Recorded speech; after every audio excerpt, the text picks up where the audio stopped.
देवालय निर्माण से प्राप्त होने वाले फल आदि का वर्णन। अग्निदेव कहते हैं, मुनिवर वशिष्ठ भगवान वासुदेव आदि विभिन्न देवताओं के निमित्त मंदिर का निर्माण कराने से जिस फल आदि की प्राप्ति होती है, अब मैं उसी का वर्णन करूंगा।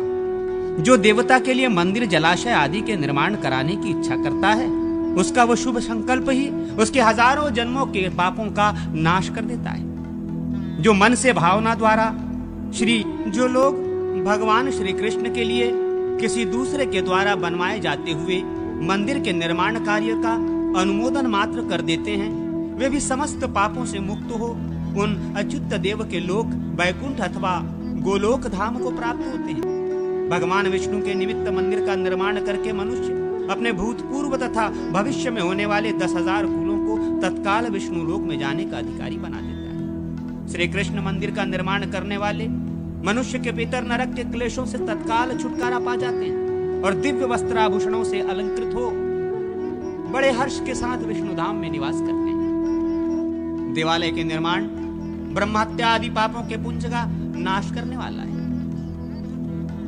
यज्ञों से जिस फल की प्राप्ति नहीं होती है, वो भी देवालय का निर्माण कराने मात्र से प्राप्त हो जाता है। देवालय का निर्माण करा देने पर समस्त तीर्थों में स्नान करने का फल प्राप्त हो जाता है। देवता ब्राह्मण आदि के लिए रणभूमि में माने जाने वाला धर्मात्मा शूरवीरों को जिस फल आदि की प्राप्ति होती है, वही देवता के निर्माण से भी सुलभ होती है।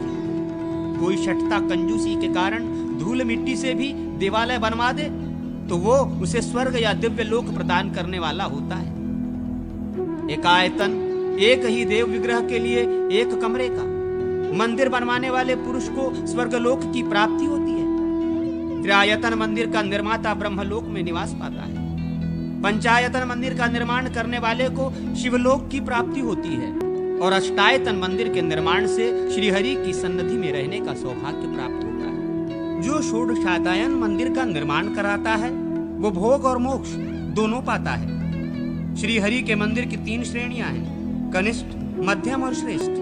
इनका निर्माण कराने से क्रमशः स्वर्गलोक, विष्णुलोक तथा मोक्ष की प्राप्ति होती है। धनी मनुष्य भगवान विष्णु का उत्तम श्रेणी का मंदिर बनवाकर जिस फल को प्राप्त करता है, उसे ही निर्धन मनुष्य निम्न श्रेणी का मंदिर बनवाकर भी प्राप्त कर लेता है। धन उपार्जन कर उसमें से थोड़ा सा ही खर्च करके यदि मनुष्य देव मंदिर बनवा ले तो बहुत अधिक पुण्य एवं भगवान का वरदान प्राप्त करता है। 1 लाख या 1,000 या 100 अथवा उसका आधा 50 की मुद्रा ही खर्च करके भगवान विष्णु का मंदिर बनवाने वाला मनुष्य उस नित्य धाम को प्राप्त होता है जहाँ साक्षात गरुड़ की ध्वजा फहराने वाले भगवान विष्णु विराजमान होते हैं। जो लोग बचपन में खेलते समय धूलि से भगवान विष्णु का मंदिर बनाते हैं, वे भी उनके धाम को प्राप्त होते हैं। तीर्थ में, पवित्र स्थान में, सिद्ध क्षेत्र में तथा किसी आश्रम पर जो भगवान विष्णु का मंदिर बनवाते हैं, उन्हें अन्यत्र मंदिर बनाने का जो फल बताया गया है, उससे 3 गुना अधिक फल मिलता है। जो लोग भगवान विष्णु के मंदिर को चूने से लिपाते और उस पर बंदूक के फूल का चित्र बनाते हैं, वे अंत में भगवान के धाम में पहुंच जाते हैं। भगवान का जो मंदिर गिर गया हो, गिर रहा हो अथवा आधा गिर चुका हो, उसका जो मनुष्य जीर्णोद्धार कराता है, वो नवीन मंदिर बनवाने की अपेक्षा दूना पुण्य फल प्राप्त करता है। जो गिरे हुए विष्णु मंदिर को पुनः बनवाता है और गिरे हुए की रक्षा करता है, वो मनुष्य साक्षात भगवान विष्णु का स्वरूप प्राप्त करता है। भगवान के मंदिर की ईंटें जब तक रहती हैं, तब तक उसका बनाने वाला विष्णु लोक में कुल सहित प्रतिष्ठित होता है। इस संसार में और परलोक में वही पुण्यवान और पूजनीय है। जो भगवान श्री कृष्ण का मंदिर बनवाता है, वही पुण्यवान उत्पन्न हुआ है, उसी ने अपने कुल की रक्षा की है। जो भगवान विष्णु, शिव, सूर्य और देवी आदि का मंदिर बनवाता है, वही इस लोक में कीर्ति का भागी होता है। सदा धन की रक्षा में रहने वाले मूर्ख मनुष्य को बड़े कष्ट से कमाए हुए अधिक धन से क्या लाभ हुआ, यदि वो उससे श्री कृष्ण का मंदिर ही नहीं बनवाता।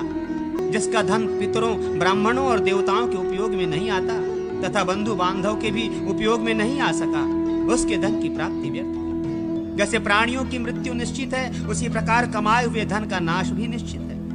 मूर्ख मनुष्य ही क्षणभंगुर जीवन और चंचल धन के मोह में बंधा रहता है। जब धन दान के लिए, प्राणियों के उपभोग के लिए, कीर्ति के लिए और धर्म के काम के लिए नहीं लाया जा सके, तो उस धन का मालिक बनने से क्या लाभ है। इसलिए प्रारब्ध से मिले अथवा पुरुषार्थ से किसी भी उपाय से धन को प्राप्त कर उसे उत्तम ब्राह्मणों को दान दे अथवा कोई स्थिर कीर्ति बनवावे, क्योंकि दान और कीर्ति से भी बढ़कर मंदिर बनवाना है। इसलिए बुद्धिमान मनुष्य विष्णु आदि देवताओं का मंदिर आदि बनवावे। भक्तिमान श्रेष्ठ पुरुषों के द्वारा यदि भगवान के मंदिर का निर्माण और उसमें भगवान का प्रवेश स्थापन आदि हुआ तो ये समझना चाहिए कि उसने समस्त चराचर त्रिभुवन को रहने के लिए भवन बनवा दिया। ब्रह्मा से लेकर तृण पर्यंत जो कुछ भी भूत, वर्तमान, भविष्य, स्थूल, सूक्ष्म और इससे भिन्न है वो सब भगवान विष्णु से प्रकट हुआ है। उन देवाधिदेव सर्वव्यापक महात्मा विष्णु का मंदिर में स्थापन करके मनुष्य पुनः संसार में जन्म नहीं लेता, मुक्त हो जाता है। जिस प्रकार विष्णु का मंदिर बनवाने में फल बताया गया है उसी प्रकार अन्य देवताओं शिव, ब्रह्मा, सूर्य, गणेश, दुर्गा और लक्ष्मी आदि का भी मंदिर बनवाने से अधिक पुण्य देवता की प्रतिमा बनवाने में। देव प्रतिमा के स्थापना संबंधी जो यज्ञ होता है उसके फल का तो अंत नहीं हो सकता। कच्ची मिट्टी की प्रतिमा से लकड़ी की प्रतिमा उत्तम, उससे ईंट की, उससे भी पत्थर की और उससे भी अधिक सुवर्ण आदि धातुओं की प्रतिमा का फल। देव मंदिर का प्रारंभ करने मात्र से 7 जन्मों के लिए किए हुए पाप का नाश हो जाता है तथा बनवाने वाले मनुष्य स्वर्गलोक का अधिकारी होता है। वो नरक में नहीं जाता। इतना ही नहीं, वो मनुष्य अपनी 100 पीढ़ी का उद्धार करके उसे विष्णु लोक में पहुंचा देता है। यमराज ने अपने दूतों से देव मंदिर बनवाने वालों को लक्ष्य करके ऐसा कहा था। यम बोले, देवालय और देव प्रतिमा का निर्माण तथा उसकी पूजा आदि करने वाले मनुष्यों को तुम लोग नरक में न ले जाना, तथा जो देव मंदिर आदि नहीं बनवाते उन्हें खास तौर पर पकड़ कर लाना। जाओ, तुम लोग संसार में विचरो और न्याय पूर्वक मेरी आज्ञा का पालन करो। संसार के कोई भी प्राणी कभी तुम्हारी आज्ञा नहीं टाल सकेंगे। केवल उन लोगों को तुम छोड़ देना जो कि जगत पिता भगवान अनंत की शरण में जा चुके हैं, क्योंकि उन लोगों की स्थिति यहाँ यमलोक में नहीं होती। संसार में जहाँ भी भगवान में चित्त लगाए हुए, भगवान की ये शरण में पड़े हुए भगवत दत्ता महात्मा सदा भगवान विष्णु की पूजा करते हो, उन्हें दूर से ही छोड़कर तुम लोग चले आना।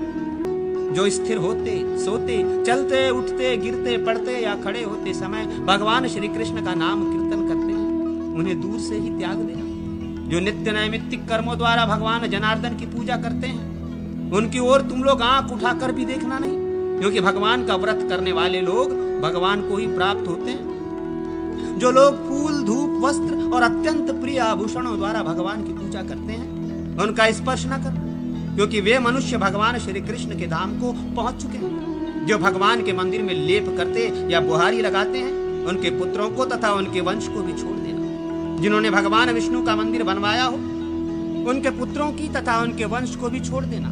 जिन्होंने भगवान विष्णु का मंदिर बनवाया हो उनके वंश में 100 पीढ़ी तक के मनुष्यों की ओर तुम लोग बुरे भाव से न देखना। जो लकड़ी का, पत्थर का अथवा मिट्टी का ही देवालय भगवान विष्णु के लिए बनवाता है वो समस्त पापों से मुक्त हो जाता है। प्रतिदिन यज्ञों द्वारा भगवान की आराधना करने वाले को जो महान फल मिलता है उसी फल को जो विष्णु का मंदिर बनवाता है वो भी प्राप्त करता है। जो भगवान चित्त का मंदिर बनवाता है वो अपनी बीती हुई 100 पीढ़ी के पितरों को तथा होने वाले 100 पीढ़ी के वंशजों को भगवान विष्णु के लोक में पहुंचा देता है। भगवान विष्णु सप्तलोक में है, उनका मंदिर जो बनवाता है वो अपने कुल को तारता है, उन्हें अक्षय लोकों की प्राप्ति कराता है और स्वयं भी अक्षय लोकों को प्राप्त होता है। मंदिर में ईंट के समूह का जोड़ जितने वर्षों तक रहता है उतने ही 1000 वर्षों तक उस मंदिर के बनवाने वाले की स्वर्गलोक में स्थिति होती है। भगवान की प्रतिमा बनाने वाले विष्णु लोक को प्राप्त करते हैं। उसकी स्थापना करने वाला भगवान में लीन हो जाता है और देवालय बनवाकर उसमें प्रतिमा की स्थापना करने वाला सदा भगवान के लोक में निवास पाता है। अग्निदेव बोले, यमराज के इस प्रकार आज्ञा देने पर यम के दूत भगवान विष्णु की स्थापना आदि करने वालों को यमलोक में नहीं ले जाते। देवताओं की प्रतिष्ठा आदि की विधि का भगवान हयग्रीव ने ब्रह्मा जी से वर्णन किया था। विष्णु आदि देवताओं की स्थापना के लिए भूपरिग्रह का विधान।